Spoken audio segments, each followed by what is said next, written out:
ನಮಸ್ತೆ. ನನ್ನ ಹೆಸರು ರಾಜಾ ನಾಯ್ಕ್. ಶ್ರೀ ರೇವಣಸಿದ್ದೇಶ್ವರ ಪ್ರೌಢಶಾಲೆ ನಿಡುಗಟ್ಟ ಕಡೂರು ತಾಲೂಕು ಇಲ್ಲಿ ಕಲಾ ಶಿಕ್ಷಕನಾಗಿ ಸೇವೆಯನ್ನು ಸಲ್ಲಿಸ್ತಾ ಇದ್ದೀನಿ. ಪ್ರೀತಿ ವಿದ್ಯಾರ್ಥಿಗಳೇ, ಇತಿಹಾಸದ ಮೊದಲನೇ ಅಧ್ಯಯನ ನಾವು ಮಾಡುವಂತಹ ಮೊದಲ ಅಧ್ಯಾಯ ಕ್ರೈಸ್ತ ಧರ್ಮ ಮತ್ತು ಇಸ್ಲಾಂ ಧರ್ಮಗಳು ಅಂತ. ಕ್ರೈಸ್ತ ಧರ್ಮ ಮತ್ತು ಇಸ್ಲಾಂ ಧರ್ಮಗಳು ಅನ್ನುವಂಥ ಪಾಠವನ್ನು ಈ ಅಧ್ಯಾಯದಲ್ಲಿ ಅಧ್ಯಯನ ಮಾಡ್ತೀವಿ. ವಿದ್ಯಾರ್ಥಿಗಳೇ, ನಾವು ನೋಡ್ತೀವಿ ಪ್ರಪಂಚದ ಒಂದು ಇತಿಹಾಸವನ್ನು ನೋಡಿದಾಗ ಪ್ರಪಂಚಾದ್ಯಂತ ಹಲವಾರು ಧರ್ಮಗಳಿರೋದನ್ನು ನಾವು ನೋಡ್ತೀವಿ. ಹಲವಾರು ಧರ್ಮಗಳು, ಉದಾಹರಣೆಗೆ ನಾವು ಹೇಳೋದಾದ್ರೆ ಹಿಂದೂ ಧರ್ಮ, ಬೌದ್ಧ ಧರ್ಮ, ಜೈನ ಧರ್ಮ, ಜೊರಾಸ್ಟ್ರಿಯನ್ ಧರ್ಮಗಳು, ಇವೆಲ್ಲವೂ ಕೂಡ ನಾವು ಕಾಣ್ತಾ ಇರುವಂತಹ ಧರ್ಮಗಳು.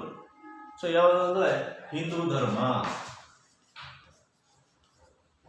ಹಿಂದೂ ಧರ್ಮ, ಬೌದ್ಧ ಧರ್ಮ, ಬೌದ್ಧ ಧರ್ಮ, ಜೈನ ಧರ್ಮ, ಜೈನ ಧರ್ಮ, ಜೊರಾಸ್ಟ್ರಿಯನ್ ಧರ್ಮ,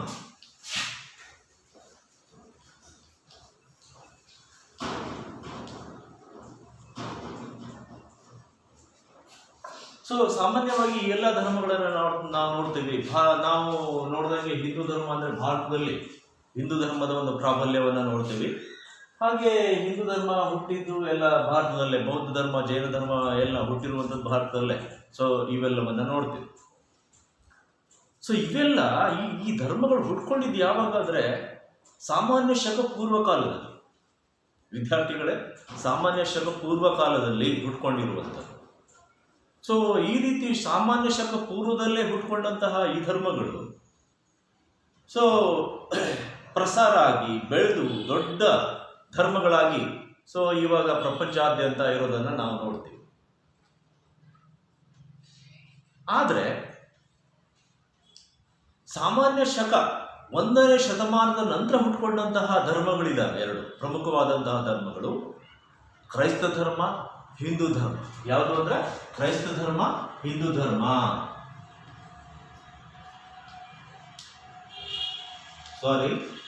ಕ್ರೈಸ್ತ ಧರ್ಮ ಅಂಡ್ ಮುಸ್ಲಿಂ ಧರ್ಮ, ಇಸ್ಲಾಂ ಧರ್ಮ.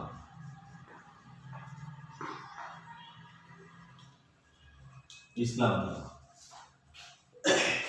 ಈ ಧರ್ಮಗಳು ಅಂದ್ರೆ ಕ್ರೈಸ್ತ ಧರ್ಮ ಮತ್ತೆ ಇಸ್ಲಾಂ ಧರ್ಮ ಏನಿದಾವೆ ಸಾಮಾನ್ಯ ಶಕ 1ನೇ ಶತಮಾನದ ಹೊತ್ತಿಗೆ ಹುಟ್ಕೊಂಡಂಥವು.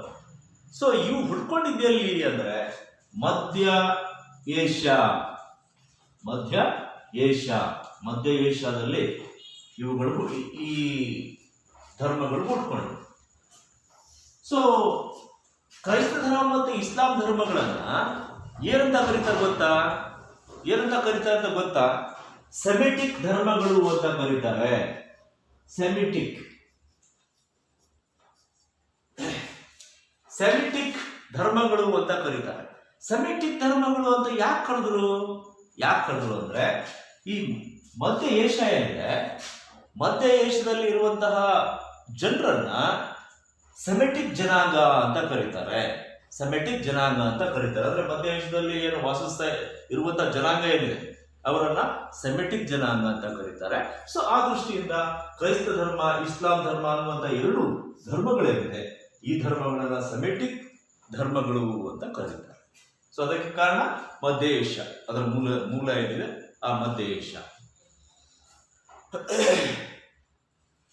ಸೊ ಹೀಗೆ 1ನೇ ಶತಮಾನದಲ್ಲಿ ಹುಟ್ಕೊಂಡಂತಹ ಈ ಧರ್ಮಗಳು, 1ನೇ ಶತಮಾನದಲ್ಲಿ ಹುಟ್ಕೊಂಡಂತಹ ಕ್ರೈಸ್ತ ಧರ್ಮ, ಇಸ್ಲಾಂ ಧರ್ಮ ಸೊ ಹಂತ ಹಂತವಾಗಿ ಪ್ರಪಂಚಾದ್ಯಂತ ಪ್ರಸಾರವಾಗಿ ಬೆಳೆದು ದೊಡ್ಡ ಧರ್ಮಗಳಾಗಿ ಇವತ್ತು ಪ್ರಪಂಚದಲ್ಲಿ ಇರೋದನ್ನು ನಾವು ಕಾಣ್ತೀವಿ. ದೊಡ್ಡ ಧರ್ಮಗಳಾಗಿ ಪ್ರಪಂಚಾದ್ಯಂತ ಹರಡಿರೋದನ್ನ ನಾವು ಕಾಣ್ತೀವಿ.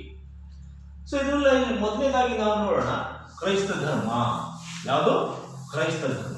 ಕ್ರೈಸ್ತ ಧರ್ಮ ಅನ್ನುವಂಥ ಒಂದು ಅಂಶವನ್ನು ತಗೊಂಡು ಚರ್ಚೆ ಮಾಡೋಣ.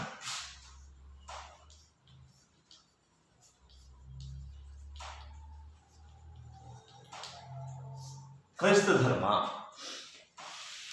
ಈ ಕ್ರೈಸ್ತ ಧರ್ಮ 1ನೇ ಶತಮಾನದಲ್ಲಿ ಆರಂಭವಾಗಿರುವಂಥದ್ದು. ನಾನು ಆಗಲೇ ಹೇಳಿದೆ 1ನೇ ಶತಮಾನದಲ್ಲಿ ಆರಂಭ ಆಯಿತು. ಹಾಗಾದ್ರೆ ಇಲ್ಲಿ ರೋಮನ್ ಸಾಮ್ರಾಜ್ಯ, ಯುರೋಪಿನ ರೋಮನ್ ಸಾಮ್ರಾಜ್ಯದ ಪ್ಯಾಲೆಸ್ತೈನ್ ಅನ್ನುವಂತಹ ಸಾಮ್ರಾಜ್ಯ ಏನಿದೆ, ರೋಮನ್ ಸಾಮ್ರಾಜ್ಯ ಪ್ಯಾಲೆಸ್ತೈನ್ ಒಂದು ಪ್ರಾಂತ್ಯದಲ್ಲಿ, ನಜ್ರತ್ನಲ್ಲಿ ಈ ಒಂದು ಜನಾಂಗದ ಸ್ಥಾಪನೆ ಆಗುತ್ತೆ. ರೋಮನ್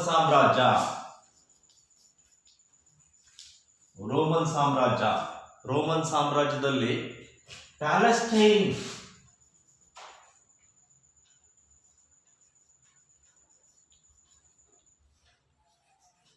ಪ್ಯಾಲೆಸ್ಟೈನ್ ಪ್ರಾಂತ್ಯ, ಅಲ್ಲಿ ನಜ್ರತ್ನಲ್ಲಿ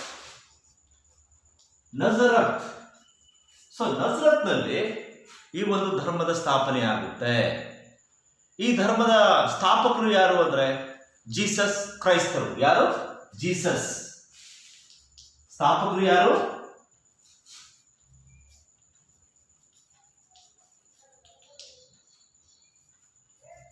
ಜೀಸಸ್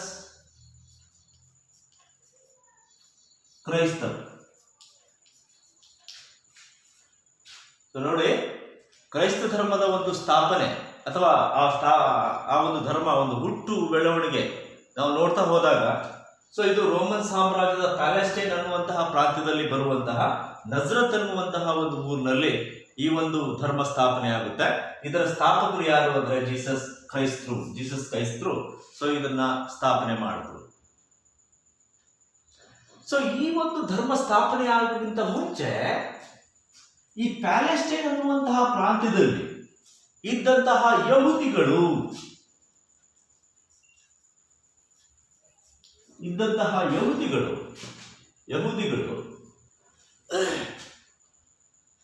ತುಂಬಾ ಮೂಢನಂಬಿಕೆಯಲ್ಲಿ ಮುಳುಗೋಗಿದ್ರು. ಅವರಲ್ಲಿ ಸಿಕ್ಕಾಪಡೆ ಮೂಢನಂಬಿಕೆ ಇತ್ತು. ಮೂಢನಂಬಿಕೆಗಳು ಅವರಲ್ಲಿ ಇತ್ತು. ಹಾಗೆ ಈ ರೋಮನ್ ಸಾಮ್ರಾಜ್ಯದ ದುರಾಡಳಿತ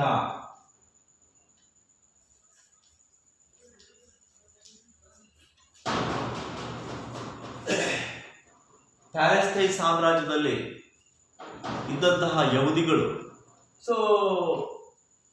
ಮೂಢನಂಬಿಕೆಯಲ್ಲಿ ಮುಳುಗೋಗಿದ್ರು.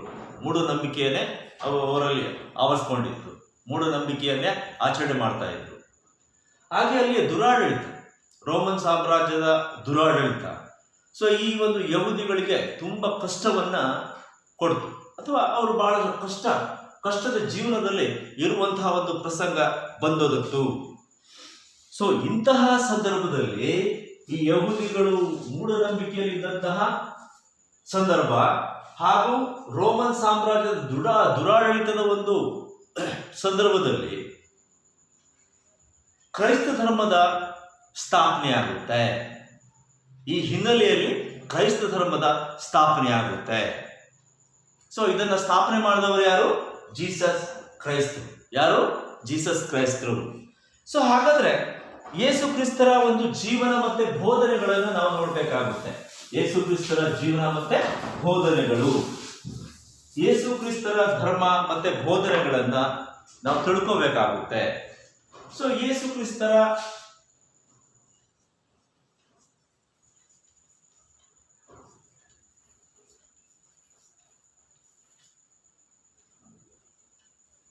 ಜನನ ಮತ್ತೆ ಜೀವನ, ಯೇಸು ಕ್ರಿಸ್ತರ ಜನನ ಮತ್ತೆ ಜೀವನ. ನಾವೆಲ್ಲ ಮಹಾಪುರುಷರುಗಳ ಒಂದು ಇತಿಹಾಸವನ್ನು ನೋಡಿದಾಗ ಅವರ ಜನ್ಮ, ಹಿನ್ನೆಲೆ ಇವೆಲ್ಲವನ್ನ ಅಧ್ಯಯನ ಮಾಡುವಂಥದ್ದು ಸಾಮಾನ್ಯವಾಗಿ ನೋಡ್ತೀವಿ. ಆದರೆ ಜೀಸಸ್ರ ಬಾಲ್ಯದ ಬಗ್ಗೆ ಬಹಳಷ್ಟು ಅಂಶಗಳು ಇತಿಹಾಸದಿಂದ ನಮಗೆ ತಿಳಿದು ಬಂದಿಲ್ಲ. ಇವರು ಅಂದ್ರೆ ಸಿಕ್ಕಿರುವಂತಹ ಒಂದು ಆಧಾರದ ಮೇಲೆ ಇವರು ಜೋಸೆಫ್ ಮತ್ತೆ ಮೇರಿ ಅನ್ನುವಂಥವರ ಪುತ್ರನಾಗಿ ಬಡ ಕುಟುಂಬದಲ್ಲಿ ಹುಟ್ಟಿದ್ರು. ಜೋಸೆಫ್ ಮತ್ತೆ ಮೇರಿ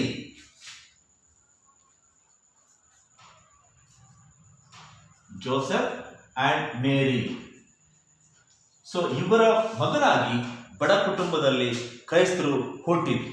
ಸೊ ಇವರು 1ನೇ ಶತಮಾನದಲ್ಲಿ ಜೆರೂಸಲೇಮ್ ಬಳಿಯ 1ನೇ ಶತಮಾನ, ಸೊ 1ನೇ ಶತಮಾನ, 1ನೇ ಶತಮಾನ,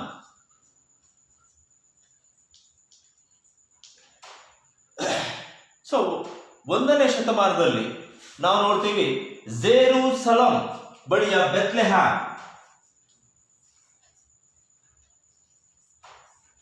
ಸೊ ಅದರ ಬಳಿ ಇರುವಂತಹ ಬೆತ್ಲೆಹೇಮ್. ಸೊ ಇಲ್ಲಿ ಕ್ರೈಸ್ತರು ಹುಟ್ಟಿದ್ರು. ತಂದೆ ಜೋಸೆಫ್, ತಾಯಿ ಮೇರಿ, ಬಡ ಕುಟುಂಬದಲ್ಲಿ ಸೊ ಯೇಸು ಕ್ರಿಸ್ತರ ಜನನ ಆಗುತ್ತೆ. 1ನೇ ಶತಮಾನದಲ್ಲಿ ಜನನ ಆಗುತ್ತೆ. ಸೊ ಹುಟ್ಟಿರುವಂತಹ ಒಂದು ಊರು ಯಾವುದು ಅಂದ್ರೆ ಅದೇ ಯಾವುದು, ಪ್ಯಾಲೆಸ್ಟೈನ್ ಪ್ರಾಂತ್ಯದಲ್ಲಿ ಬರುವಂತಹ ಜೆರೂಸಲೇಮ್. ಸೊ ಅಲ್ಲಿ ಬರುವಂತಹ ಬೆತ್ಲೆಹೇಮ್, ಇಲ್ಲಿ ಅವರ ಒಂದು ಜನನ ಆಗುತ್ತೆ. ಇವರು ವಿದ್ಯಾಭ್ಯಾಸದ ಬಗ್ಗೆ ನಾವು ನೋಡೋದಾದ್ರೆ, ಸೊ ಬಾಲ್ಯದಲ್ಲಿ ಇವರಿಗೆ ಒಳ್ಳೆಯ ಒಂದು ವಿದ್ಯಾಭ್ಯಾಸ ಸಿಗೋದಿಲ್ಲ. ಬಾಲ್ಯದಲ್ಲಿ ಒಳ್ಳೆಯ ವಿದ್ಯಾಭ್ಯಾಸ ಜೋಸೆಫ್ ಅಥವಾ ಈ ತಂದೆ ತಾಯಿಗಳು ಸೊ ಇವರಿಗೆ ಒಳ್ಳೆಯ ವಿದ್ಯಾಭ್ಯಾಸವನ್ನ ಕೊಡಿಸ್ಲಿಲ್ಲ. ಆದರೆ ಮಕ್ಕಳೇ, ಯೇಸು ಕ್ರಿಸ್ತರಿಗಿದ್ದಂತಹ ಅಗಾಧವಾದಂತಹ ಗ್ರಹಣ ಶಕ್ತಿ ಮತ್ತೆ ಬುದ್ಧಿವಂತಿಕೆ, ಬಾಲ್ಯದಲ್ಲೇ ಅವರಿಗೆ ಅಪಾರವಾದ ಗ್ರಹಣ ಶಕ್ತಿ ಅಂದ್ರೆ ಏನು? ಗ್ರಹಿಸೋದು ಅಂದ್ರೆ ತನ್ನ ಸುತ್ತಮುತ್ತಲ ಇರುವಂತಹ ಎಲ್ಲ ವಿಷಯಗಳನ್ನ ಗ್ರಹಿಸ್ಕೊಳ್ತಾ ಇದ್ದ. ತನ್ನಲ್ಲಿ ಅಪಾರವಾದಂತಹ ಬುದ್ಧಿಶಕ್ತಿ ಇತ್ತು. ಸೊ ಹಾಗಾಗಿ ತನ್ನಲ್ಲಿರುವಂತಹ ಗ್ರಹಣ ಶಕ್ತಿ ಮತ್ತೆ ಅಪಾರವಾದಂತಹ ಒಂದು ಬುದ್ಧಿ ಶಕ್ತಿ, ಇದರ ಫಲವಾಗಿ ಅವರು ಯಹೂದಿಗಳಿಗೆ ಸಂಬಂಧಪಟ್ಟಂತಹ ಅನೇಕ ಧರ್ಮ ಗ್ರಂಥಗಳನ್ನ ಓದ್ಕೋತಾರೆ, ಅದರ ತತ್ವಗಳನ್ನ ಅರ್ಥಕೋತಾರೆ. ಆ ಧರ್ಮ ಗ್ರಂಥಗಳನ್ನ ಮತ್ತೆ ಆ ತತ್ವಗಳನ್ನ ಅರ್ಥಕೊಂಡು ತಮ್ಮದೇ ಆದಂತಹ ವಿಧಾನದಲ್ಲಿ ಬಹಳ ಸರಳವಾಗಿ ಸುಲಲಿತವಾಗಿ ಯಹೂದಿಗಳಿಗೆ ಅವುಗಳನ್ನ ಬೋಧಿಸ್ತಾರೆ, ಅಥವಾ ಆ ಅಂಶವನ್ನ, ಧಾರ್ಮಿಕ ಅಂಶಗಳನ್ನ ಜನರಿಗೆ ತಿಳಿಸುವಂತ ಕೆಲಸವನ್ನ ಮಾಡ್ತಾರೆ. ಅಂದ್ರೆ ಸರಿಯಾದ ವಿದ್ಯಾಭ್ಯಾಸ ಇಲ್ದಿದ್ರು ಕೂಡ ಜೀಸಸ್ ರವರು ಏನ್ ಮಾಡ್ತಾರೆ ಅಂದ್ರೆ, ತಮ್ಮಲ್ಲಿರುವಂತಹ ಅಗಾಧವಾದಂತಹ ಒಂದು ಶಕ್ತಿ, ಗ್ರಹಣ ಶಕ್ತಿ, ಬುದ್ಧಿವಂತಿಕೆ ನಿಮ್ಮಲ್ಲಿ ಕೂಡ ಇರುತ್ತೆ. ಬುದ್ಧಿವಂತಿಕೆ ಅದನ್ನ ಬಳಸ್ಕೋಬೇಕು. ಸೊ ಜೀಸಸ್ ಯಾವ ರೀತಿ ಅದನ್ನ ಬಳಸ್ಕೊಂಡ್ರು ಅದನ್ನ ಪ್ರತಿಯೊಬ್ಬರು ಕೂಡ ಬಳಸ್ಕೋಬೇಕಾಗುತ್ತೆ. ಸೊ ಹಾಗಾಗಿ ಈ ಒಂದು ಬುದ್ಧಿವಂತಿಕೆ ಏನಿತ್ತು ಅವರಲ್ಲಿ, ಅದರಿಂದಾಗಿ ಆ ಒಂದು ಯಹೂದಿಗಳ ಧರ್ಮಗ್ರಂಥಗಳಾಗ್ಬೋದು, ಅವರ ತತ್ವಗಳಾಗ್ಬೋದು, ಅವೆಲ್ಲವನ್ನ ತಾವು ಗ್ರಹಿಸಿಕೊಂಡು ಅದನ್ನ ಸರಳವಾಗಿ ಜನರಿಗೆ ತಿಳಿಸುವಂತ ಕೆಲಸವನ್ನ ಜೀಸಸ್ ಅವರು ಮಾಡ್ತಾರೆ. ಸೊ ನಂತರ ಅವರಿಗೆ ದೀಕ್ಷೆ ನೀಡುವಂತಹ ಒಂದು ಕಾರ್ಯ ನಡೆಯುತ್ತೆ. ಜೀಸಸ್ ಅವರಿಗೆ ದೀಕ್ಷೆ.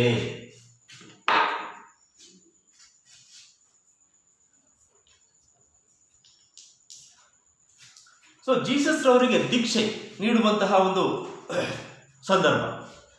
ಸೊ ಕಾಲ ಕಳೆದಂತೆ ಜೀಸಸ್ ರವರಿಗೆ ಒಂದು ಸುಮಾರು 30ನೇ ವರ್ಷ ಆದಾಗ ಅವರಲ್ಲಿದ್ದಂತಹ ಅಪಾರ ಜ್ಞಾನವನ್ನ, ಅವರ ಬುದ್ಧಿವಂತಿಕೆಯನ್ನ ಸೊ ಜನರ ಜೊತೆ ಹಂಚ್ಕೊಳ್ತಾ 30 ವರ್ಷ ಆಗ್ಬಿಡ್ತು. ಸೊ ಆ ಒಂದು 30 ವರ್ಷದ ನಂತರದಲ್ಲಿ ಅವರು ಜಾನ್ ಬ್ಯಾಪ್ಟಿಸ್ಟ್ ಅನ್ನೋರ ಪ್ರಭಾವಕ್ಕೆ ಒಳಗಾಗ್ತಾರೆ. ಜಾನ್ ಬ್ಯಾಪ್ಟಿಸ್ಟ್ ಅನ್ನೋರ ಪ್ರಭಾವಕ್ಕೆ ಒಳಗಾಗ್ತಾರೆ.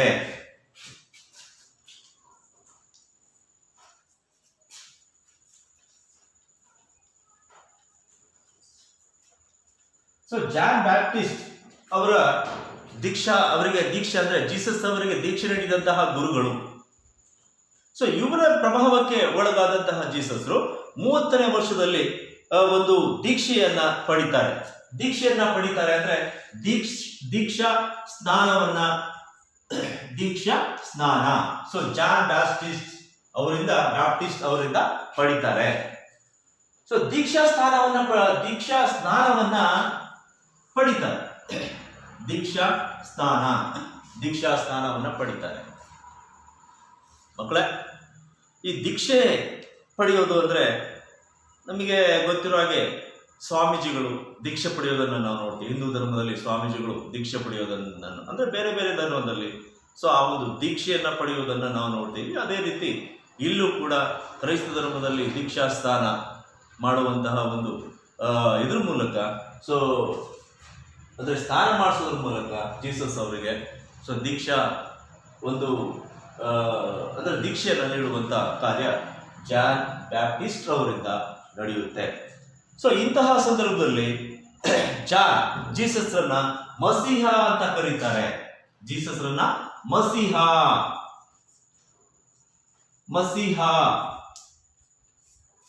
ಮಸೀಹ ಅಂತ ಕರೀತಾರೆ. ಮಸೀಹ ಅಂದ್ರೆ ಮಹಾರಕ್ಷಕ. ಮಸೀಹ ಅಂದ್ರೆ ಮಹಾರಕ್ಷಕ ಅಂತ ಅರ್ಥ ಬರುತ್ತೆ. ಅಂದ್ರೆ ಜೀಸಸ್ ಒಬ್ಬ ಮಹಾರಕ್ಷಕನಾಗ್ತಾನೆ ಅನ್ನೋದು ಜಾನ್ ಬ್ಯಾಪ್ಟಿಸ್ಟ್ ಅವರಿಗೆ ಗೊತ್ತಿತ್ತು. ತನ್ನ ಶಿಷ್ಯ ಅಂತಹ ಒಂದು ಅಪಾರವಾದಂತಹ ಜ್ಞಾನವನ್ನ ಹೊಂದಿದ್ದಾನೆ ಅನ್ನೋಂಥದ್ದು ಗೊತ್ತಿತ್ತು. ಸೊ ಹಾಗಾಗಿ ಅವರನ್ನ ಮಸೀಹ ಅಂತ ಕರೆದ್ರು. ಮಸೀಹ ಅಂದ್ರೆ ಮಹಾರಕ್ಷಕ ಅನ್ನುವಂಥ ಅರ್ಥವನ್ನ ಕೊಡುತ್ತೆ. ಸೊ ಈ ಒಂದು ದೀಕ್ಷೆ ಪಡೆದ ನಂತರದಲ್ಲಿ ಜೀಸಸ್ ರವರು ಕಷ್ಟದಲ್ಲಿರುವಂತಹ ಜನರಿಗೆ ಸಹಾಯ ಮಾಡುವಂತಹ ಕೆಲಸದಲ್ಲಿ ತೊಡಗುತ್ತಾರೆ. ಕಷ್ಟದಲ್ಲಿದ್ದವರಿಗೆ ಜನರಿಗೆ ಪ್ರೇರಣೆಯನ್ನ ನೀಡ್ತಾರೆ. ಪ್ರೇರಣೆ ನೀಡುವಂತ ಕೆಲಸವನ್ನ ಮಾಡ್ತಾರೆ. ಅವರ ಕಷ್ಟ ಕಾರ್ಪಣ್ಯಗಳಲ್ಲಿ ಭಾಗಿಯಾಗುವಂತ ಕೆಲಸವನ್ನ ಮಾಡ್ತಾರೆ. ಅವರಿಗೆ ಸಲಹೆ ಸೂಚನೆಗಳನ್ನ ಕೊಡ್ತಾರೆ. ಸೊ ಅವರ ಕಷ್ಟಗಳಲ್ಲಿ ಭಾಗಿಯಾಗ್ತಾರೆ. ಅವರ ಮೇಲೆ ಕರುಣೆಯನ್ನ ತೋರಿಸ್ತಾರೆ. ಅವರಿಗೆ ಧರ್ಮದ ಬಗ್ಗೆ ಸರಳವಾದ ಬೋಧನೆಯನ್ನ ಮಾಡ್ತಾ ಹೋಗ್ತಾರೆ. ಜ್ಞಾನವನ್ನ ಮೂಡಿಸ್ತಾರೆ. ಜನರಲ್ಲಿದ್ದಂತಹ ಮೂಢನಂಬಿಕೆಗಳನ್ನ ಹೋಗಲಾಡಿಸುವಂತ ಕೆಲಸಗಳನ್ನ ಮಾಡ್ತಾ ಬರ್ತಾರೆ. ಸೊ ಹಾಗಾಗಿ ಜನರಿಗೆ ಜೀಸಸ್ ಅಂದ್ರೆ ಒಂದು ದೇವರ ಸಮಾನವಾಗಿ ಕಾಣಲಿಕ್ಕೆ ಶುರುವಾಗ್ತಾರೆ. ಜೀಸಸ್ ರವರನ್ನ ಒಂದು ದೇವರು ಅನ್ನುವಂತಹ ನಿಟ್ಟಿನಲ್ಲಿ ಜನರು ನೋಡ್ಲಿಕ್ಕೆ ಶುರು ಮಾಡ್ತಾರೆ. ಅಂದ್ರೆ ಜೀಸಸ್ ರವರಲ್ಲಿದ್ದಂತಹ ಒಂದು ಕರುಣೆ, ಸಹಾಯ ಮಾಡುವಂತಹ ಒಂದು ಅವರ ಸಹಾಯ ಮಾಡುವಂತಹ ಒಂದು ಗುಣ, ಕಷ್ಟ ಸುಖಗಳಲ್ಲಿ ಭಾಗಿಯಾಗುವಂತಹ ಗುಣ, ಜನರಿಗೆ ಜನರಲ್ಲಿದ್ದಂತಹ ಮೂಢನಂಬಿಕೆಗಳನ್ನ ಹೋಗಲಾಡಿಸುವಂಥದ್ದು, ಅವರಲ್ಲಿ ಸಾಮಾನ್ಯ ಸರಳವಾದಂತಹ ಜ್ಞಾನವನ್ನ ತುಂಬುವಂಥದ್ದು. ಸೊ ಇವೆಲ್ಲವೂ ಜನರಿಗೆ ಬಹಳ ಇಷ್ಟ ಆಗುತ್ತೆ. ಅವರು ಜನರ ಮಧ್ಯೆ ಜನಪ್ರಿಯರಾಗ್ತಾ ಹೋಗ್ತಾರೆ. ಹೀಗೆ ಜನಪ್ರಿಯರಾಗ್ತಾ ಹೋಗುವಾಗ ಸೊ ಜನರು ಇವರನ್ನ ದೇವರು ಅಂತಾನೆ ಕರೆಯೋಕೆ ಶುರು ಮಾಡ್ತಾರೆ. ಹಾಗಾಗಿ ಬಹಳಷ್ಟು ಜನಪ್ರಿಯರಾಗ್ತಾರೆ. ಸೊ ಈ ರೀತಿ ಜನಪ್ರಿಯ ಆಗ್ತಾ ಇರುವಂತಹ ಜೀಸಸ್ರನ್ನ ಅಲ್ಲಿ ರೋಮನ್ ಸಾಮ್ರಾಜ್ಯ ಪ್ಯಾಲೆಸ್ಟೈನ್ ಏನಿದೆ ಆ ಪ್ರಾಂತ್ಯದ ಸಾಂಪ್ರದಾಯಿಕ ಯಹೂದಿಗಳು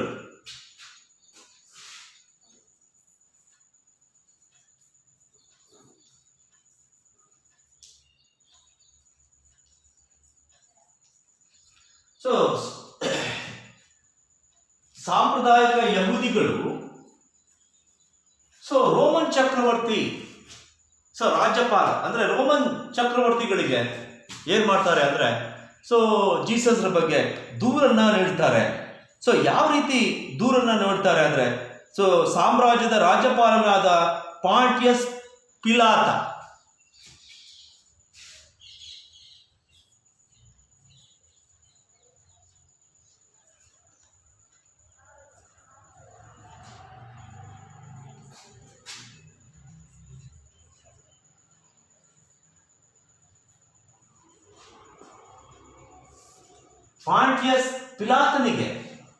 ಪಾಂಟಿಯಸ್ ಪಿಲಾತನಿಗೆ ದೂರನ್ನ ನೀಡ್ತಾರೆ. ಅಂದ್ರೆ ಇವರು ರಾಜ್ಯಪಾಲರು, ರೋಮನ್ ಸಾಮ್ರಾಜ್ಯದ ರಾಜ್ಯಪಾಲರು. ಇವರಿಗೆ ಸಾಂಪ್ರದಾಯಿಕ ಯಹೂದಿಗಳು ಒಂದು ವರ್ಗ ಏನ್ ಮಾಡುತ್ತೆ, ಪಾಂಟಿಯಸ್ ಪಿಲಾತನಿಗೆ ದೂರನ್ನ ಕೊಡ್ತಾರೆ. ಅಂದ್ರೆ ಜೀಸಸ್ ಬಗ್ಗೆ ದೂರನ್ನ ಕೊಡ್ತಾರೆ.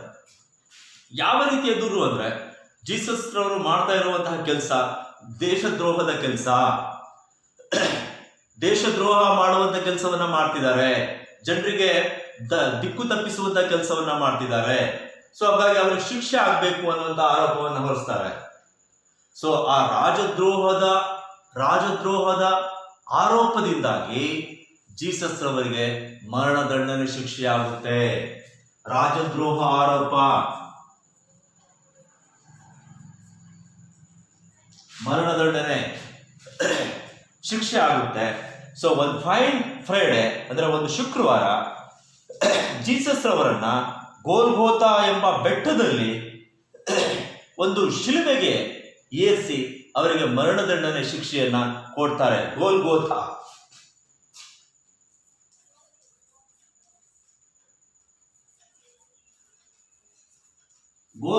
ಅನ್ನುವಂತಹ ಬೆಟ್ಟ. ಸೊ ಈ ಬೆಟ್ಟದಲ್ಲಿ ಒಂದು ಶುಕ್ರವಾರ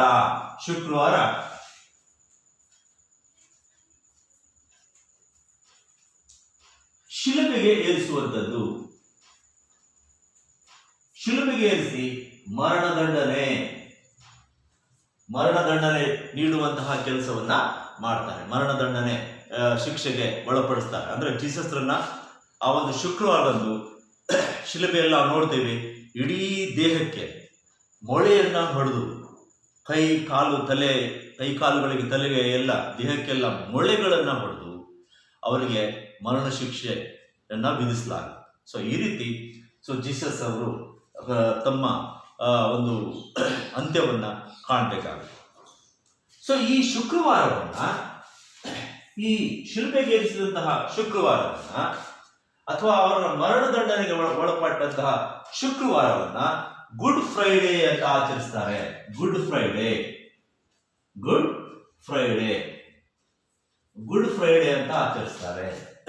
ಫ್ರೈಡೆ ಅಂತ ಆಚರಿಸ್ತಾರೆ. ಅಂಡ್ ಜೀಸಸ್ ಅವರು ಹುಟ್ಟಿದಂತಹ ದಿನ ಏನಿದೆ ಅದನ್ನ ಕ್ರಿಸ್ಮಸ್ ಅಂತ ಆಚರಿಸ್ತಾರೆ. ಕ್ರಿಸ್ಮಸ್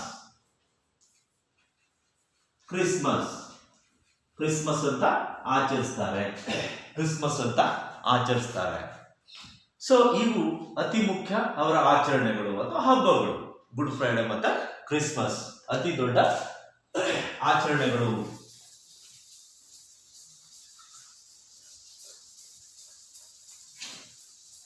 ಸೊ ಮಕ್ಕಳೇ, ಈಗ ನಾವು ಜೀಸಸ್ ರವರ ಒಂದು ಜೀವನ ಅಥವಾ ಅವರ ಜನನ ಮತ್ತೆ ಜೀವನ ಅದರ ಬಗ್ಗೆ ಒಂದು ಹಲವಾರು ವಿಷಯಗಳನ್ನ ತಿಳ್ಕೊಂಡ್ವಿ. ಆದ್ರೆ ಈಗ ಅವರ ಬೋಧನೆಗಳು ಕೂಡ ಅಷ್ಟೇ ಮುಖ್ಯ. ಜೀಸಸ್ ರವರ ಬೋಧನೆಗಳು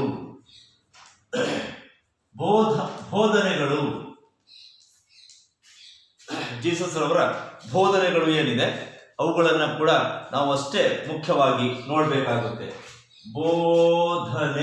ಬೋಧನೆಗಳು ಜೀಸಸ್ ರವರು ತಮ್ಮ 30ನೇ ವಯಸ್ಸಿನಿಂದ 33ನೇ ವಯಸ್ಸು ತನಕ ಪ್ಯಾಲೆಸ್ಟೈನ್ ಪ್ರಾಂತ್ಯಾದ್ಯಂತ ಸಂಚಾರವನ್ನ ಮಾಡಿ, ಸೊ ಎಲ್ಲಾ ಜನರ ಬಳಿಗೆ ಹೋಗಿ ಕ್ರೈಸ್ತ ಧರ್ಮ ಪ್ರಚಾರವನ್ನ ಮಾಡ್ತಾರೆ. ಧರ್ಮವನ್ನ ಸರಳವಾಗಿ ಜನರಿಗೆ ತಿಳಿಯುವಂತೆ ಕೆಲಸವನ್ನ ಮಾಡ್ತಾರೆ. ಜನರಿಗೆ ಕರುಣೆ, ಪ್ರೀತಿಯನ್ನ ಬೋಧಿಸ್ತಾರೆ. ಕರುಣೆ ಅಂದ್ರೆ ಏನು, ಪ್ರೀತಿ ಅಂದ್ರೆ ಏನು ಅದನ್ನ ಹೇಳ್ಕೊಡ್ತಾರೆ. ಸೊ ತಾವು ಆ ಜನರನ್ನ ಯಾವ ರೀತಿ ನೋಡ್ಕೋತಾ ಇದ್ರು ಅದರ ಮೂಲಕ ಜನರು ತಿಳಿಯುವಂತಹ ಪ್ರಯತ್ನವನ್ನ ಮಾಡ್ತಾರೆ. ಸೊ ಮಕ್ಕಳೇ, ಈ ಕರುಣೆ, ಮನುಷ್ಯನಿಗೆ ಕರುಣೆ, ದಯೆ ಅನ್ನುವಂಥದ್ದು ಅಥವಾ ಕಷ್ಟದಲ್ಲಿ ಭಾಗಿಯಾಗುವಂಥದ್ದು ಬಹಳ ಮುಖ್ಯ. ಪ್ರತಿಯೊಬ್ಬರಲ್ಲಿ ಅದಿರಬೇಕಾಗಿರುವಂಥದ್ದು. ಇದನ್ನು ಕೊಟ್ಟವರು ಯೇಸು ಕ್ರಿಸ್ತರು.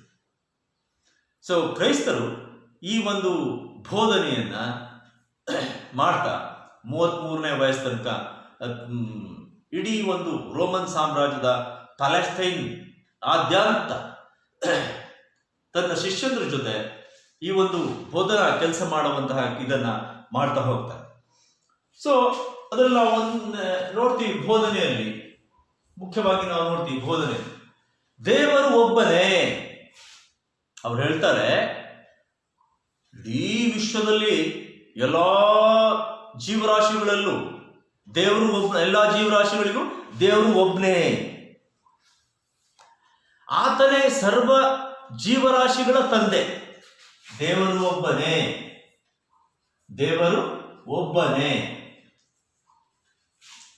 ಜೀವರಾಶಿಗಳ ತಂದೆ.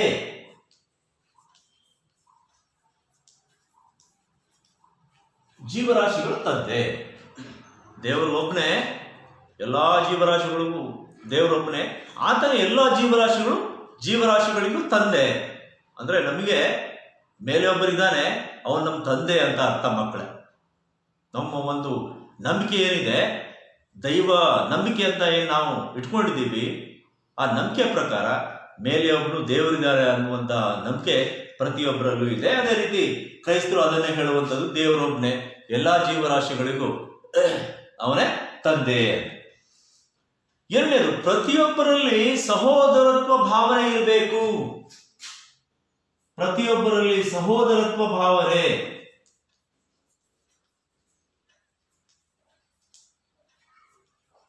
ಸಹೋದರತ್ವ ಭಾವನೆ ಇರಬೇಕು ಅಂತ ಹೇಳ್ತಾರೆ.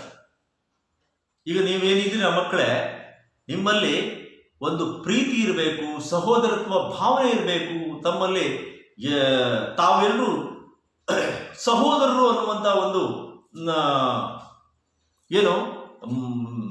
ಒಂದು ಆತ್ಮ ಸಂತೋಷವನ್ನ ತಾವೆಲ್ಲರೂ ಪಡ್ಕೋಬೇಕು, ಅಥವಾ ನಿಮ್ಮಲ್ಲಿ ಇರಬೇಕಾ ಆತ್ಮ ಸಂತೋಷ. ತಾವೆಲ್ಲ ಸಹೋದರ ಸಹೋದರಿಯರು ಅನ್ನುವಂಥ ಒಂದು ಆತ್ಮ ಸಂತೋಷ ತಮ್ಮಲ್ಲಿ ಇರಬೇಕು.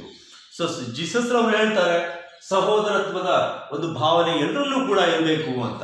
ಸೊ ಅದೇ ರೀತಿ ಮೂರು, ಕಷ್ಟದಲ್ಲಿರುವವರನ್ನ ಪ್ರೀತಿಸಿದರೆ ನಾವು ದೇವರನ್ನ ಪ್ರೀತಿಸಿದಂತೆ. ಕಷ್ಟದಲ್ಲಿ ಯಾರಿರ್ತಾರೋ ಅವರನ್ನ ಪ್ರೀತಿಸಿದ್ರೆ ನಾವು ದೇವರನ್ನ ಪ್ರೀತಿಸಿದಂತೆ. ಅಂದ್ರೆ ಮೇಲೆ ಒಬ್ಬ ದೇವರೇನಿದ್ದಾನೆ, ಆ ದೇವರನ್ನ ಪ್ರೀತಿಸಿದಂತೆ ಅಂತ ಜೀಸಸ್ ಅವರು ಹೇಳ್ತಾರೆ. ಕಷ್ಟದಲ್ಲಿರುವಂತಹ ಜನರನ್ನ ನಾವು ಪ್ರೀತಿಸಬೇಕು, ಅವರ ಕಷ್ಟದಲ್ಲಿ ಭಾಗಿಯಾಗಬೇಕು. ಕಷ್ಟ ಸುಖಗಳಲ್ಲಿ ಭಾಗಿಯಾದ್ರೆ ನಾವು ದೇವರ ಕಷ್ಟದಲ್ಲಿ ಭಾಗಿಯಾದಂತೆ.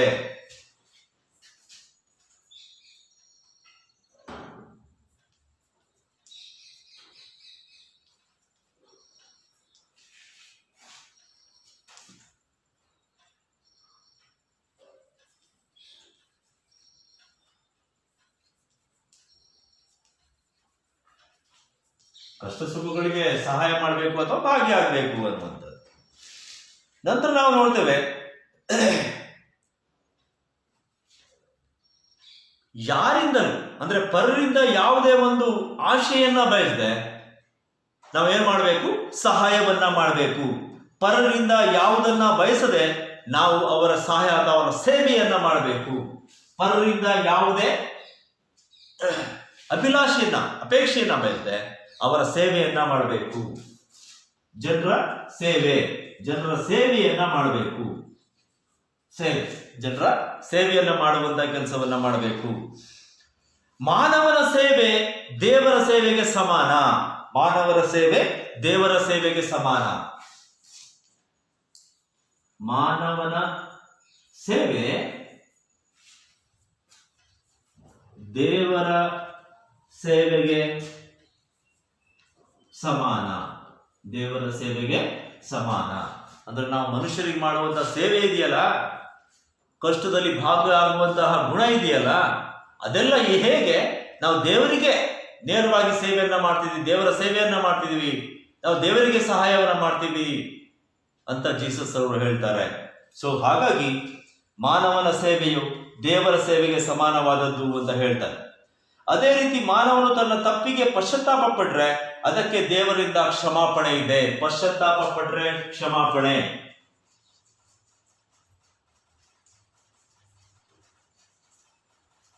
ಸೊ ಪಶ್ಚಾತ್ತಾಪಕ್ಕೆ ಕ್ಷಮಾಪಣೆ ಇದೆ. ಪಶ್ಚಾತ್ತಾಪ ಪಟ್ರೆ ಅದಕ್ಕೆ ಕ್ಷಮಾಪಣೆ ಇದೆ. ನಾವು ಯಾವುದೇ ಒಂದು ತಪ್ಪನ್ನ ಮಾಡಿದಾಗ ಆ ತಪ್ಪನ್ನ ನಾವು ಮಾಡಿರೋ ತಪ್ಪು ಅಂತ ತಿಳಿದು ಆ ತಪ್ಪನ್ನ ತಿದ್ದುಕೊಳ್ಳುವಂತಹ ನಿಟ್ಟಿನಲ್ಲಿ ನಾವು ಪಶ್ಚಾತ್ತಾಪವನ್ನ ಪಟ್ರೆ ಸೊ ಅವಾಗ ಏನಾಗುತ್ತೆ, ಸೊ ದೇವರಿಂದ ನಮಗೆ ಕ್ಷಮಾಪಣೆ ಸಿಗುತ್ತೆ. ದೇವರಿಂದ ಕ್ಷಮಾಪಣೆ ಸಿಗುತ್ತೆ. ಅದೇ ರೀತಿಯಲ್ಲಿ ನಿತ್ಯ ನೀನು ಶತ್ರುಗಳನ್ನ ಪ್ರೀತಿಸಬೇಕು. ಎಲ್ಲಾ ಕಡೆ ಶತ್ರುಗಳು ಇರ್ತಾರೋ, ಮಿತ್ರರು ಇರ್ತಾರೆ, ಶತ್ರುಗಳು ಇರ್ತಾರೆ. ಜೀಸಸ್ ಹೇಳ್ತಾರೆ, ನಿನ್ನ ಶತ್ರುಗಳನ್ನ ಪ್ರೀತಿಸು. ನಿನ್ನನ್ನ ನಿನಗೆ ಕೆಟ್ಟದನ್ನ ಮಾಡ ಬಯಸುವವರಿಗೆ ನೀನು ಒಳ್ಳೆಯದನ್ನ ಮಾಡು. ಕೆಟ್ಟದನ್ನ ಮಾಡ ಬಯಸುವವರಿಗೆ ನೀನು ಒಳ್ಳೆಯದನ್ನ ಮಾಡು, ನಿನ್ನ ಶತ್ರುಗಳನ್ನ ಪ್ರೀತಿಸು.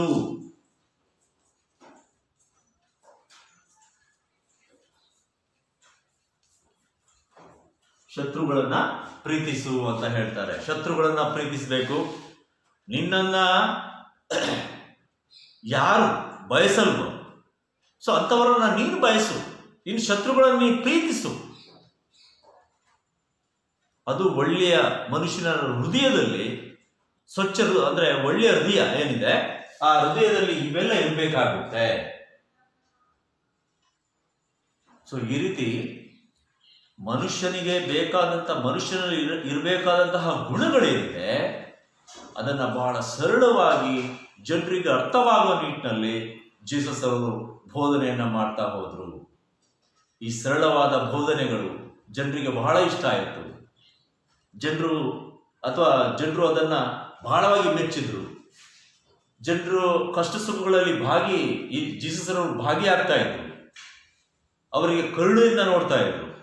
ಮತ್ತೆ ಇವರ ಬೋಧನೆಗಳು ಅಪಾರವಾದ ಪ್ರಭಾವ ಬೀರಿ ದೇವರ ಸ್ಥಾನದಲ್ಲಿ ಜನರು ನೋಡಲಿದ್ರು. ದೈವ ಸ್ಥಾನದಲ್ಲಿ ಜನರು ನೋಡುವಂತ ಕೆಲಸವನ್ನ ಮಾಡಿದ್ರು. ಹೀಗೆ ಜೀಸಸ್ ರವರ ಒಂದು ಬೋಧನೆಗಳು ಬಹಳ ಪ್ರಾಮುಖ್ಯತೆಯನ್ನು ಪಡ್ಕೊಂಡಿವೆ, ಬಹಳ ಪ್ರಸಿದ್ಧಿಯನ್ನು ಪಡ್ಕೊಂಡಿವೆ. ಯಾಕಂದ್ರೆ ಜನರಿಗೆ ಬಹಳ ಹತ್ತಿರವಾದ ಅಂಶಗಳನ್ನ ಜೀಸಸ್ ಅವರು ಕ್ರೈಸ್ತ ಧರ್ಮದ ಬೋಧನೆಗಳು, ಅಂದ್ರೆ ಕ್ರೈಸ್ತರು ಮಾಡಿದಂತಹ ಬೋಧನೆಗಳ ಬಗ್ಗೆ ತಿಳ್ಕೊತಾ ಇದ್ವಿ. ಮಕ್ಕಳೇ, ಈಗ ಕ್ರೈಸ್ತ ಧರ್ಮದ ಪ್ರಸಾರ ಹೇಗಾಯಿತು ಅನ್ನೋದ್ರ ಬಗ್ಗೆ ನಾವು ನೋಡ್ತಾ ಹೋಗೋಣ. ಯೇಸು ಕ್ರಿಸ್ತರು ತಮ್ಮ ಧರ್ಮದ ತತ್ವಗಳನ್ನ, ಬೋಧನೆಗಳನ್ನ ಪ್ರಪಂಚದ ನಾನಾ ಭಾಗಗಳಿಗೆ ಪ್ರಸಾರ ಮಾಡುವಂತಹ ಕಾರ್ಯದಲ್ಲಿ ತೊಡಕೋತಾರೆ. ಜನರನ್ನ ರಕ್ಷಣೆ ಮಾಡುವಂತಹ ಕೆಲಸದಲ್ಲಿ ತೊಡಕೋತಾರೆ.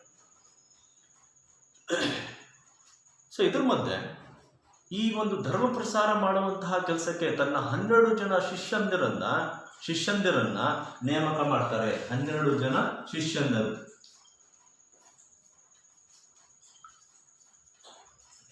ಈ 12 ಜನ ಶಿಷ್ಯರು ಏನಿದ್ರು ಇವರಿಗೆ ದೀಕ್ಷೆ ಕೊಟ್ಟು ಪ್ರಚಾರ ಮಾಡುವಂತಹ ಕೆಲಸದಲ್ಲಿ ತೊಡಗಿಸ್ತಾರೆ. ಇವರನ್ನ ಅಪೋಸಲ್ಸ್ ಅಂತ ಕರೀತಾರೆ. ಅಪೋಸಲ್ಸ್ ಅಂತ ಕರೀತಾರೆ.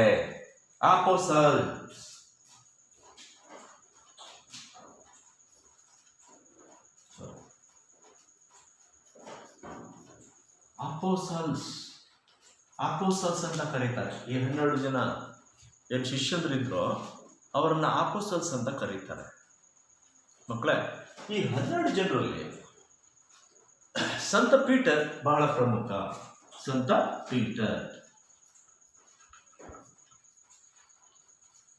ಪೀಟರ್ ಬಹಳ ಪ್ರಮುಖನಾಗಿದ್ದ.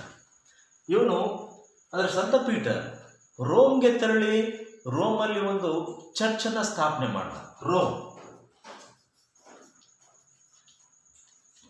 ರೋಮ್ಗೆ ಹೋಗಿ ಅಲ್ಲಿ ಒಂದು ಚರ್ಚನ್ನ ಸ್ಥಾಪನೆ ಮಾಡ್ತಾರೆ. ಸ್ಥಾಪನೆ ಮಾಡಿ ಈ ಕ್ರೈಸ್ತ ಧರ್ಮವನ್ನ ಪ್ರಸಾರ ಮಾಡುವಂತ ಕೆಲಸವನ್ನ ಮಾಡ್ತಾರೆ. ಅದಕ್ಕಾಗಿ ಧರ್ಮ ಪ್ರಚಾರಕರನ್ನ ಇಟ್ಕೋತಾರೆ. ಪ್ರಪಂಚದ ನಾನಾ ಭಾಗಗಳಿಗೆ ಪ್ರಚಾರಕರನ್ನ ಕಳಿಸಿ ಧರ್ಮ ಪ್ರಸಾರ ಮಾಡುವಂತ ಕೆಲಸದಲ್ಲಿ ತೊಡಕೋತಾರೆ. ಇವರು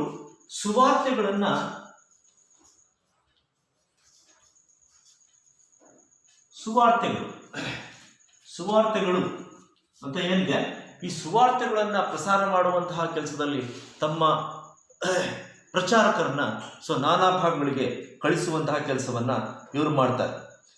ಈ ಮೂಲಕ ಇಡೀ ಒಂದು ಕ್ಯಾಥೋಲಿಕ್ ಧರ್ಮ ಏನಿದೆ, ಅಂದ್ರೆ ಕ್ಯಾಥೋಲಿಕ್ ಧರ್ಮ ಅಂತ ಏನಿದೆ, ಆ ಒಂದು ಕ್ಯಾಥೋಲಿಕ್ ಧರ್ಮ ಪ್ರಚಾರ ಆಗುವಂತಹ ನಿಟ್ಟಿನಲ್ಲಿ ಸಂತ ಪೀಟರ್ ಅವರು ಕೆಲಸವನ್ನ ಮಾಡ್ತಾರೆ. ಈ ರೋಮಲ್ಲಿರುವಂತಹ ಚರ್ಚ್ ಏನಿದೆ, ಆ ರೋಮಲ್ಲಿರುವಂತಹ ಒಂದು ಚರ್ಚ್ ಏನಿದೆ ಅದು ಕ್ಯಾಥೋಲಿಕ್ ಧರ್ಮದ ಸರ್ವಶ್ರೇಷ್ಠ ಧರ್ಮ ಕೇಂದ್ರ ಅಂತ ಕರೆಸ್ಕೊಳ್ಳುತ್ತೆ. ಇವತ್ತಿಗೂ ಕೂಡ ಅದು ಕ್ಯಾಥೋಲಿಕರ ಶ್ರೇಷ್ಠ ಧರ್ಮ ಕ್ಷೇತ್ರ ಅಂತ ಕರೆಸ್ಕೊಂಡಿದೆ. ಆ ನಂತರ ಈ ಧರ್ಮ ಪ್ರಸಾರವನ್ನ ಮಾಡ್ತಾ 1ನೇ ಶತಮಾನ ಆದ್ಮೇಲೆ, ಅಂದರೆ 1ನೇ ಶತಮಾನ ಆದಮೇಲೆ ಮೊದಲಿಗೆ ಅಂದರೆ ಅದಕ್ಕಿಂತ ಮುಂಚೆ ನೋಡೋದಾದ್ರೆ ಅಂದರೆ ಪ್ರಾರಂಭದಲ್ಲಿ ಈ ರೋಮಲ್ಲಿ ಏನು ಧರ್ಮ ಪ್ರಚಾರವನ್ನು ಮಾಡ್ತಾ ಇದ್ರು, ಆವಾಗ ರೋಮನ್ ಚಕ್ರವರ್ತಿಗಳು ಯಾರು ಕೂಡ ಈ ಧರ್ಮ ಪ್ರಸಾರಕ್ಕೆ ಅಡ್ಡಿ ಉಂಟು ಮಾಡಲಿಲ್ಲ. ಆದರೆ ಹಾಗಾಗಿ ಆ ಒಂದು ಪ್ರಾರಂಭದಲ್ಲಿ ಈ ಒಂದು ಕ್ರೈಸ್ತ ಧರ್ಮ ಏನಿದೆ ಅದು ಬಹಳ ವೇಗವಾಗಿ ಪ್ರಸಾರ ಆಗಲಿಕ್ಕೆ ಶುರುವಾಯಿತು. ಆದರೆ 1ನೇ ಶತಮಾನದ ನಂತರ ರೋಮನ್ ಚಕ್ರವರ್ತಿಗಳು ಏನು ಮಾಡಿದ್ರು, ಈ ಧರ್ಮ ಪ್ರಸಾರವನ್ನು ಪ್ರಸಾರ ಮಾಡುವಂತಹ ಪ್ರಸಾರಕರಿಗೆ ಅಡ್ಡಿಯನ್ನು ಉಂಟು ಮಾಡುವಂಥ ಕೆಲಸವನ್ನು ಮಾಡ್ತಾ ಹೋಗ್ತಾರೆ. ಈ ರೀತಿ ಅಡ್ಡಿಯನ್ನು ಉಂಟು ಮಾಡ್ತಾ ಹೋದಾಗ ಅದನ್ನು ಲೆಕ್ಕಿಸದೆ ಧರ್ಮ ಪ್ರಚಾರವನ್ನು ಮಾಡಲಿಕ್ಕೆ ಹೊರಡ್ತಾರೆ. ನಂತರದಲ್ಲಿ 4ನೇ ಶತಮಾನದಲ್ಲಿ ಕಾನ್ಸ್ಟಂಟೈನ್ ಅನ್ನುವಂತಹ ಚಕ್ರವರ್ತಿ ಈ ಕ್ರೈಸ್ತ ಧರ್ಮವನ್ನ ರಾಜ್ಯ ಧರ್ಮವನ್ನಾಗಿ ಸ್ಥಾಪನೆ ಮಾಡ್ತಾರೆ. ಅದು ಸಹ ಸಾಮಾನ್ಯ ಶಕ 313ರಲ್ಲಿ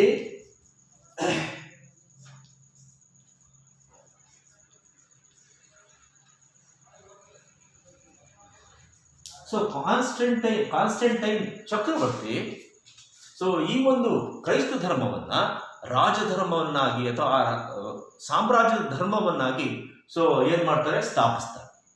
ನಂತರದಲ್ಲಿ ಇದು ಬೆಳೀತಾ ಹೋಗುತ್ತೆ. ರಾಜಧರ್ಮ ಆಗಿದ್ರಿಂದ ಅದು ಸಾಮ್ರಾಜ್ಯದ ಧರ್ಮ ಆಗಿದ್ರಿಂದ ಈ ಕ್ರೈಸ್ತ ಧರ್ಮ ಪ್ರಸಾರ ಏನಿದೆ ಅದು ಮುಂದೆ ನಡೀತಾ ಹೋಗುತ್ತೆ. ಪ್ರಪಂಚದ ನಾನಾ ಭಾಗಗಳಿಗೆ ಹರಡ್ತಾ ಹೋಗುತ್ತೆ. ನಾವು ನೋಡ್ತೀವಿ Rome, Turkey, Macedonia, Asia Minor ದೇಶಗಳಲ್ಲಿ ಪ್ರಬಲವಾಗಿ ಈ ಒಂದು ಧರ್ಮ ಪ್ರಸಾರ ಆಗ್ತಾ ಬರುತ್ತೆ.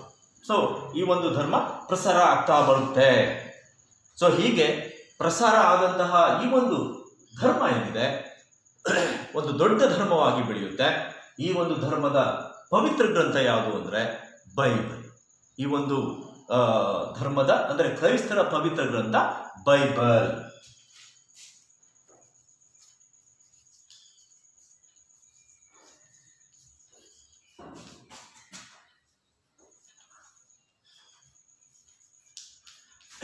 ಈ ಬೈಬಲಲ್ಲಿ 2 ಭಾಗ ಇದೆ ಮಕ್ಕಳೇ.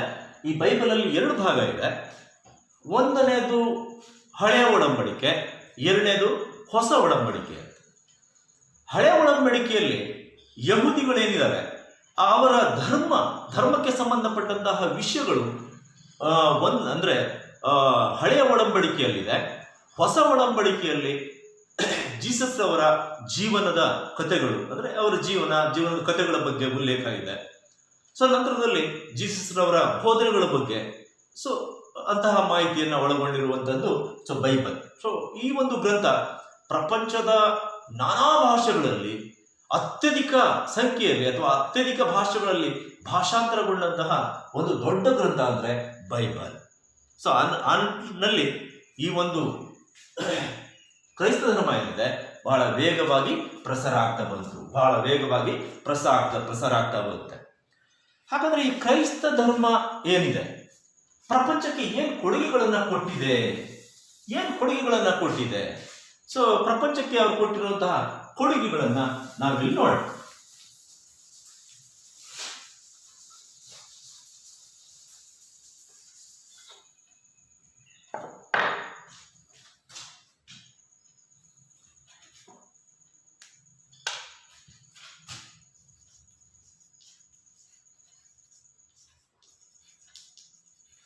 ಕ್ರೈಸ್ತ ಧರ್ಮದ ಕೊಡುಗೆಗಳು.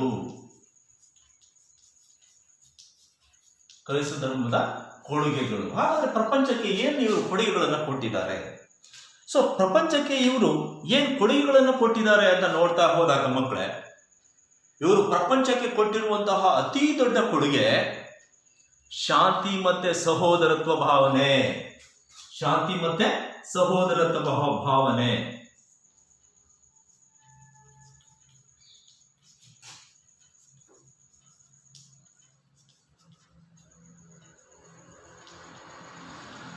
ಶಾಂತಿ ಮತ್ತು ಸಹೋದರತ್ವ ಭಾವನೆ. ಸೊ ಈ ಧರ್ಮದಲ್ಲಿ ಯೇಸು ಕ್ರಿಸ್ತರವರ ಬೋಧನೆಯಲ್ಲಿ ಶಾಂತಿಯಿಂದ ಇರಬೇಕು, ನೆಮ್ಮದಿಯಿಂದ ಇರಬೇಕು, ಕರುಣೆಯಿಂದ ನೋಡಬೇಕು, ಸಹಾಯ ಮಾಡಬೇಕು, ಕಷ್ಟದಲ್ಲಿದ್ದವರಿಗೆ ಸ್ಪಂದಿಸಬೇಕು, ನಮ್ಮ ಅಕ್ಕಪಕ್ಕದವರು ಯಾರಿದ್ದಾರೆ ಅವರ ಸಹೋದರರಂತೆ ಕಾಣಬೇಕು. ಸೊ ಆ ಒಂದು ಶಾಂತಿ ಮತ್ತು ಸಹೋದರತ್ವ ಭಾವನೆಯನ್ನು ಜಗತ್ತಿಗೆ ಈ ಒಂದು ಕ್ರೈಸ್ತ ಧರ್ಮ ಕೊಟ್ಟಿರುವಂಥದ್ದು. ಎರಡನೇದಾಗಿ ನಾವು ನೋಡ್ತೀವಿ,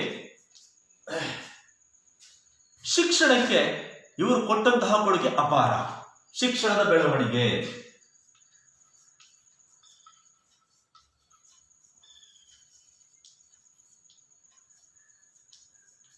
ಶೈಕ್ಷಣಿಕ ಬೆಳವಣಿಗೆ, ಶಿಕ್ಷಣದ ಬೆಳವಣಿಗೆ. ಇಲ್ಲಿ ಕ್ರೈಸ್ತರ ಚರ್ಚ್ಗಳು ಅಥವಾ ಮತ್ತು ಧರ್ಮ ಪ್ರಚಾರಕರು ತಾವು ಎಲ್ಲೆಲ್ಲಿ ಧರ್ಮ ಪ್ರಚಾರವನ್ನು ಮಾಡ್ತಾ ಇದ್ರು ಅಲ್ಲೆಲ್ಲ ಹೆಚ್ಚಿನ ಸಂಖ್ಯೆಯಲ್ಲಿ ಶಿಕ್ಷಣಕ್ಕೆ ಒತ್ತನ್ನು ಕೊಡ್ತಾ ಬಂದರು. ಜನರನ್ನ ಅಕ್ಷರಸ್ಥನ್ನಾಗಿ ಮಾಡುವಂತಹ ಕೆಲಸದಲ್ಲಿ ಇವರು ತೊಡ್ಕೊಂಡ್ರು. ಹಾಗಾಗಿ ಈ ಒಂದು ಶಿಕ್ಷಣಕ್ಕೆ ಕೊಟ್ಟಂತಹ ಕೊಡುಗೆ ಒಂದು ಅಪಾರ ಅಂತ ಕಳಿಸ್ಕೊಡುತ್ತೆ. ಅದೇ ರೀತಿ ಇವರು ಒಂದು ಚರ್ಚ್ ಕಟ್ಟುವಂತಹ ಒಂದು ಕಟ್ಟಡ ಇದೆ, ಆ ಶೈಲಿಯನ್ನ ಇವರು ಪ್ರಪಂಚಕ್ಕೆ ಒಂದು ಅವ್ರದ್ದೇ ಆದಂತಹ ಒಂದು ಶೈಲಿಯನ್ನ ಕೊಟ್ಟರು. ಆ ಒಂದು ಶೈಲಿಗೆ ನಾವು ಗೋಥಿಕ್ ಶೈಲಿ ಅಂತ ಕರಿತೀವಿ. ಗೋಥಿಕ್ ಶೈಲಿ. ಸೊ ಇದು ಕಟ್ಟಡದ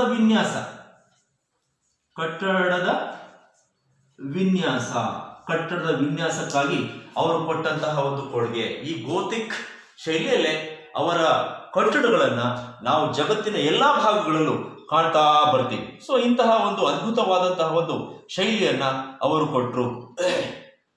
ಸೊ ಅದೇ ರೀತಿಯಲ್ಲಿ ವೈದ್ಯಕೀಯ ಸೇವೆಗಳು,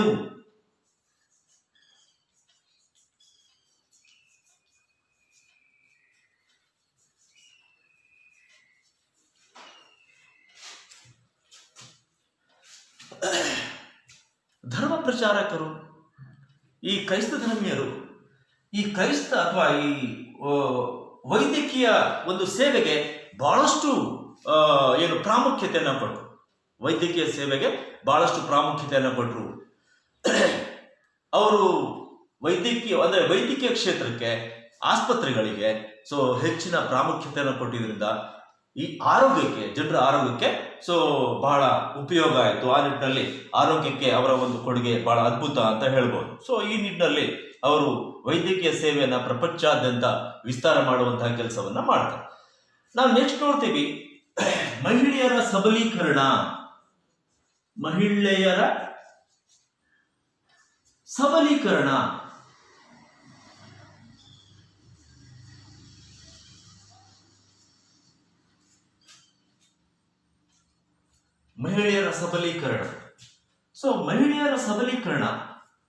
ಮಹಿಳೆಯರ ಸಬಲೀಕರಣಕ್ಕೆ ಇವರು ಕೊಟ್ಟಂತ ಕೊಡುಗೆ ಏನಪ್ಪಾ ಅಂದ್ರೆ, ಇವರು ಮಹಿಳೆಯರು ಮತ್ತೆ ಸಮಾಜದಲ್ಲಿ ಅತ್ಯಂತ ಹಿಂದುಳಿದ ವರ್ಗ ಏನಿದೆ ಅಂತಹ ಜನರಿಗೆ, ಅಂತಹ ವರ್ಗಗಳಿಗೆ ಶಿಕ್ಷಣ ಕೊಡುವಂತಹ ಕೆಲಸವನ್ನ ಮಾಡೋದು. ಈ ರೀತಿ ಹೆಣ್ಮಕ್ಕಳಿಗೆ ಅಥವಾ ಹಿಂದುಳಿದ ಸಮಾಜದಲ್ಲಿ ಹಿಂದುಳಿದಂತಹ ಒಂದು ಜನಾಂಗ ಏನಿತ್ತು ಅವರಿಗೆ ಈ ಒಂದು ಶಿಕ್ಷಣವನ್ನು ಕೊಟ್ಟಿದ್ರಿಂದ ಸಾಮಾಜಿಕ ಬದಲಾವಣೆ ಆಯಿತು. ಆ ಮೂಲಕ ಮಹಿಳೆಯರ ಒಂದು ಸಬಲೀಕರಣ ಆಯಿತು. ಒಂದು ಸಬಲೀಕರಣಕ್ಕೆ ಇವರು ಬಹಳಷ್ಟು ಒಂದು ಕೊಡುಗೆಗಳನ್ನ ಕೊಡ್ತಾರೆ. ಈ ನಿಟ್ಟಿನಲ್ಲಿ ಕ್ರೈಸ್ತ ಧರ್ಮದ ಒಂದು ಕೊಡುಗೆಗಳನ್ನ ನಾವು ನೋಡೋದಾದ್ರೆ ಅವರು ಕೊಟ್ಟಿದ್ದು ಶಾಂತಿ ಮತ್ತೆ ಸಹೋದರತ್ವ ಅನ್ನುವಂತಹ ದೊಡ್ಡ ಮೆಸೇಜ್ ಅನ್ನ ಪಾಸ್ ಮಾಡಿದ್ರು. ಶಿಕ್ಷಣದ ಬೆಳವಣಿಗೆಗೆ ಕಾರಣರಾದರು. ಗೋಥಿಕ್ ಶೈಲಿಯ ಕಟ್ಟಡ ವಿನ್ಯಾಸನ ಪ್ರಪಂಚಾದ್ಯಂತ ನೀಡಿದ್ರು. ವೈದ್ಯಕೀಯ ಸೇವೆಗಳನ್ನ ವಿಶ್ವದಾದ್ಯಂತ ವಿಸ್ತಾರವನ್ನ ಮಾಡಿದ್ರು. ಮಹಿಳೆಯರ ಒಂದು ಸಬಲೀಕರಣಕ್ಕಾಗಿ ದುಡಿದ್ರು. ಇದು ಕ್ರೈಸ್ತ ಧರ್ಮದ ಒಂದು ಕೊಡುಗೆಗಳು ಏನಿದೆ, ಇದರಲ್ಲಿ ಈ ಅಂಶಗಳನ್ನ ನಾವು ಕಾಣಬಹುದಾಗಿದೆ. ಮಕ್ಕಳೇ, ನೆಕ್ಸ್ಟ್ ನಾವು ನೋಡ್ತೀವಿ ಕ್ರೈಸ್ತ ಧರ್ಮದ ಪಂಗಡಗಳು. ನಿಮಗೆ ಗೊತ್ತಿರೋ ಹಾಗೆ ಇದುವರೆಗೆ ಬರೀ ಕ್ಯಾಥೋಲಿಕ್ ಅಂತಾನೆ ಹೇಳ್ತಾ ಇದ್ವಿ ನಾವು. ಕ್ರೈಸ್ತ ಧರ್ಮದ ಪಂಗಡಗಳ ಬಗ್ಗೆ ನಾವಿಲ್ಲಿ ನೋಡ್ಬೇಕಾಗುತ್ತೆ. ಕ್ರೈಸ್ತ ಧರ್ಮದ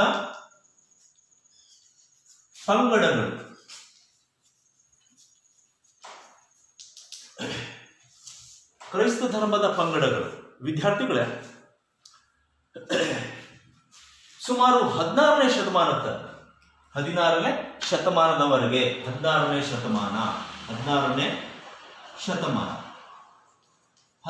ಶತಮಾನ ತನಕ ಕ್ರೈಸ್ತ ಧರ್ಮ ದೊಡ್ಡ ಧರ್ಮವಾಗಿ ಪ್ರಪಂಚದಾದ್ಯಂತ ಪ್ರಸಾರ ಆಗಿತ್ತು.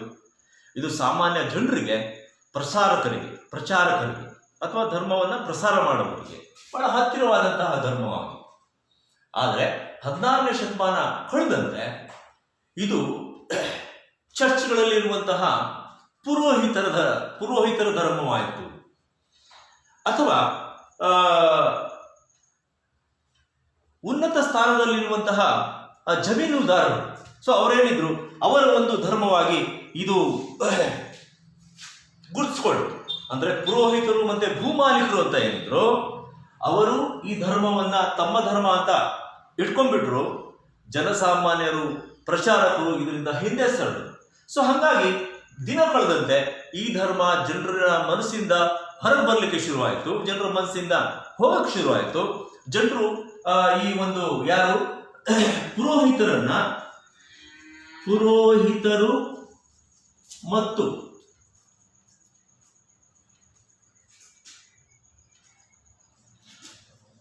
ಭೂಮಾಲೀಕರು,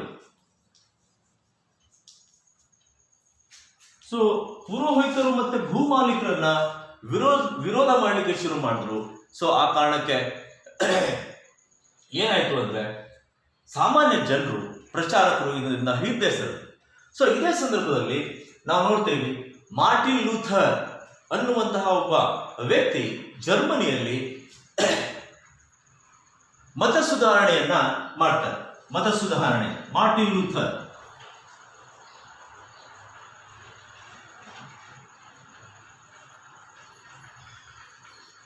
ಸೊ ಜರ್ಮನಿ ದೇಶದಲ್ಲಿ ಮಾರ್ಟಿನ್ ಲೂಥರ್ ಜರ್ಮನಿ ದೇಶದಲ್ಲಿ ಸೊ ಇವರು ಸುಧಾರಣಾ ಚಳುವಳಿಯನ್ನ ಮಾಡ್ತಾರೆ. ಸುಧಾರಣಾ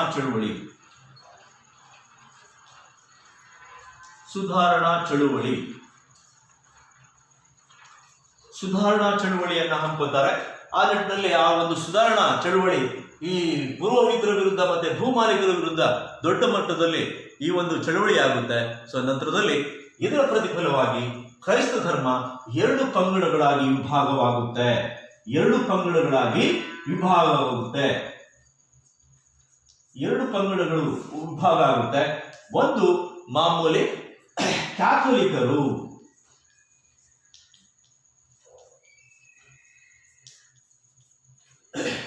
ಎರಡನೇದು ಪ್ರಾಟೆಸ್ಟೆಂಟರು ಅಂತ. ಪ್ರೊಟೆಸ್ಟೆಂಟರು.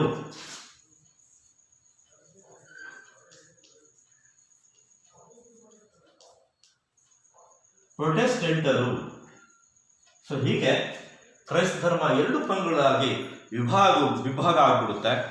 ಸೊ ನಂತರದಲ್ಲಿ ಪ್ರಪಂಚದಲ್ಲಿ ಏನಾಗುತ್ತೆ ಅಂದ್ರೆ ಪ್ರಪಂಚದ ಒಂದು ಇತಿಹಾಸದಲ್ಲಿ ಭೌಗೋಳಿಕ ಅನ್ವೇಷಣೆಗಳು ಉಂಟಾಗುತ್ತೆ. ಭೌಗೋಳಿಕ ಅನ್ವೇಷಣೆಗಳು ಉಂಟಾಗಿದ್ದರಿಂದ ಐರೋಪ್ಯ ದೇಶಗಳೇನಿದೆ, ಆ ಐರೋಪ್ಯ ದೇಶದ ಶಕ್ತಿವಂತ ದೇಶಗಳು ಪ್ರಪಂಚದ ನಾನಾ ಭಾಗಗಳಿಗೆ ಹೋಗಿ ತಮ್ಮ ವಸಾಹತುಗಳನ್ನು ಸ್ಥಾಪನೆ ಮಾಡ್ತಾರೆ. ಆ ಮೂಲಕ ಅಲ್ಲಿ ನೆಲೆ ನಿಲ್ಲುವಂತಹ ಕೆಲಸವನ್ನ ಮಾಡ್ತಾರೆ. ವಸಾಹತು ಶಾಹಿತ್ವವನ್ನ ಅಲ್ಲಿ ಬೆಳೆಸ್ತಾ ಹೋಗ್ತಾರೆ. ತಾವೇನು ಬೇರೆ ಬೇರೆ ಭಾಗಗಳಲ್ಲಿ ವಸಾಹತು ಶಾಹಿತ್ವವನ್ನ ಮಾಡಿಕೊಂಡಿದ್ರು, ಅಲ್ಲಿ ತಾವು ಆಡಳಿತವನ್ನ ಮಾಡುವಂತಹ ನಿಟ್ಟಿನಲ್ಲಿ ತಳವೂರ್ಲಿಕ್ಕೆ ಶುರು ಮಾಡ್ತಾರೆ. ಸೊ ಆ ನಂತರದಲ್ಲಿ ತಾವು ಆ ಭಾಗದಲ್ಲಿ ಅಂದ್ರೆ ತಾವೆಲ್ಲಿ ವಸಾಹತು ಶಾಹಿತ್ವವನ್ನು ನಡೆಸ್ತಾ ಇದ್ದಾರೋ ಆ ಭಾಗಗಳಲ್ಲಿ ತಮ್ಮ ಅಧಿಕಾರವನ್ನ ಉಳಿಸ್ಕೊಳ್ಳೋದಕ್ಕೆ ಕ್ರೈಸ್ತ ಧರ್ಮ ಪ್ರಸಾರ ಮಾಡಲಿಕ್ಕೆ ಒಲವನ್ನ ತೋರ್ತಾರೆ. ಸೊ ಆ ನಿಟ್ಟಿನಲ್ಲಿ ಕ್ರೈಸ್ತ ಧರ್ಮ ಪ್ರಸಾರ ಕೂಡ ವಿಶ್ವದ ನಾನಾ ದೇಶಗಳಲ್ಲಿ ಪ್ರಸಾರ ಆಗ್ತಾ ಹೋಗುತ್ತೆ. ಎಕ್ಸಾಂಪಲ್ ಹೇಳೋದಾದ್ರೆ ಭಾರತದಲ್ಲಿ ನಾವು ನೋಡ್ತೀವಿ, ಬ್ರಿಟಿಷ್ ಭಾರತಕ್ಕೆ ಬಂದು ಇಲ್ಲಿ ಏನು ಆಳ್ವಿಕೆಯನ್ನ ಮಾಡಿದ್ರು ಆ ಸಂದರ್ಭದಲ್ಲಿ ಕ್ರೈಸ್ತ ಧರ್ಮ ಕೂಡ ಪ್ರಸಾರ ಆಗುವುದನ್ನ ನಾವು ನೋಡ್ತೀವಿ. ಅದೇ ರೀತಿ ಪ್ರಪಂಚದ ನಾನಾ ಭಾಗಗಳಲ್ಲೂ ಕೂಡ ಈ ಒಂದು ಕ್ರೈಸ್ತ ಧರ್ಮ ಪ್ರಸಾರ ಆಗುತ್ತೆ. ಸೊ ಹೀಗೆ ಕ್ರೈಸ್ತ ಧರ್ಮ ಏನಿದೆ, ಸೊ ಪ್ರಪಂಚದ ದೊಡ್ಡ ಒಂದು ಧರ್ಮವಾಗಿ ಆಚರಣೆ ಆಗ್ತಾ ಇರೋದನ್ನ ಮಕ್ಕಳೇ ನಾವು ನೋಡ್ತಾ ಇದ್ದೀವಿ. ಈಗ ಮಕ್ಕಳಿಗೆ ನೀವೊಂದು ಹೋಮ್ವರ್ಕ್ ಕೊಡ್ತೀನಿ, ಆ ಹೋಮ್ವರ್ಕ್ ಅನ್ನ ಮನೆಯಲ್ಲಿ ಬರ್ಕೊಂಡು ಬನ್ನಿ. ಗೃಹಪಾಠ. ಗೃಹಪಾಠ ಕ್ವಶನ್ ನಂಬರ್ 1, ಪ್ರಶ್ನೆ 1. ಯೇಸು ಕ್ರಿಸ್ತರ ಜೀವನವನ್ನ ವಿವರಿಸಿ.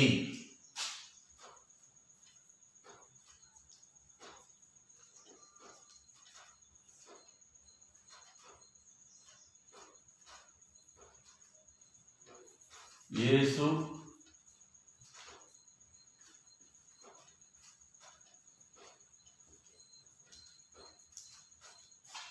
ವಿವರಿಸಿ.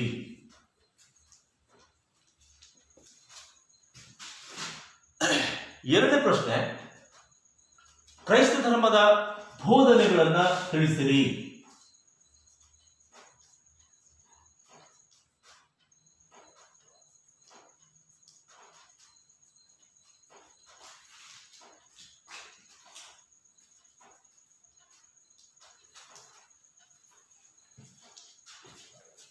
ಮಕ್ಕಳ ಮೂರನೇ ಪ್ರಶ್ನೆ,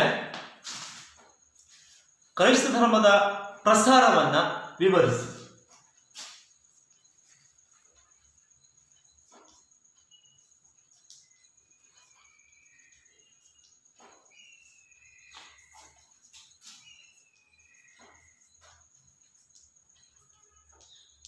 ಓಕೆ ಮಕ್ಕಳ, ಈ ಗೃಹಪಾಠವನ್ನ ಬರ್ಕೊಂಡು ಇದನ್ನ ಮನೆಯಲ್ಲಿ ಸೂಕ್ತ ಉತ್ತರಗಳನ್ನ ಬರ್ಕೊಂಡು ನಾಳೆ ತರಗತಿಗೆ ಬನ್ನಿ.